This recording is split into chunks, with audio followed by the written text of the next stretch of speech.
हाय, मैं हूँ Prabhat. I am a psychology student.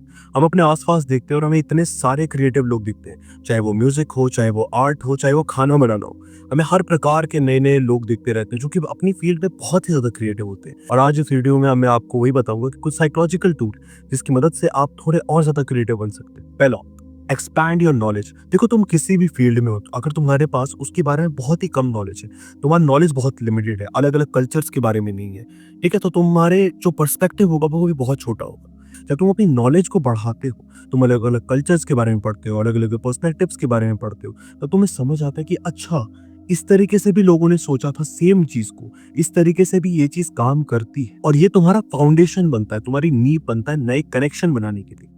दूसरा है कि आइडिया जनरेशन को प्रैक्टिस करना, जिसे हम ब्रेनस्टॉर्मिंग कहते हैं। जब तुम किसी चीज के बारे में कुछ लिखना चाहते हो, कुछ चीज बनाना चाहते हो, या फिर बिजनेस में तुम कुछ क्रिएटिव करना चाहते हो, अपने आप के लिए कुछ क्रिएटिव करना चाहते हो, तो तुम जितने हो सके उतने आइडियाज को एक बार बैठ के ब्रेनस्टॉर्म करो।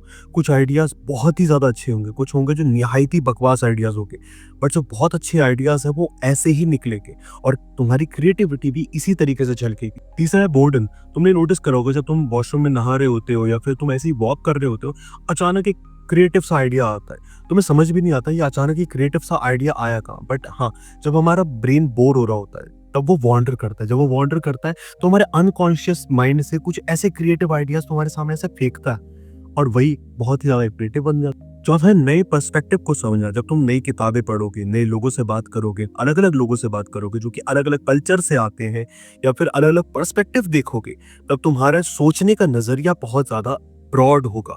और जब तुम्हारा सोचने का नजरिया ब्रॉड होगा तो तुम्हारा दिमाग ये समझेगा कि मुझे और ज्यादा क्रिएटिव बनना पड़ेगा।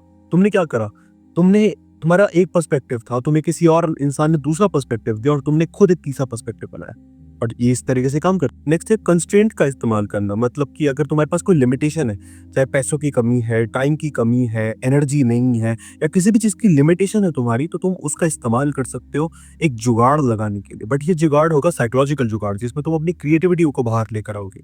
हम इंडियंस ऑलरेडी बहुत ज्यादा क्रिएटिव हैं ही, क्योंकि हमने बहुत सारे एपिक लिटरेचर की क्रिएशन करी, जैसे रामायण, महाभारत, बहुत सारे प्लेस वगैरह, हमने बहुत कुछ करा है। सो हमारे अंदर एक अंदर से रहती है ख्वाहिश क्रिएटिव रहने की। इसके अलावा एक और चीज काम करती है, वो आपके इमोशंस है।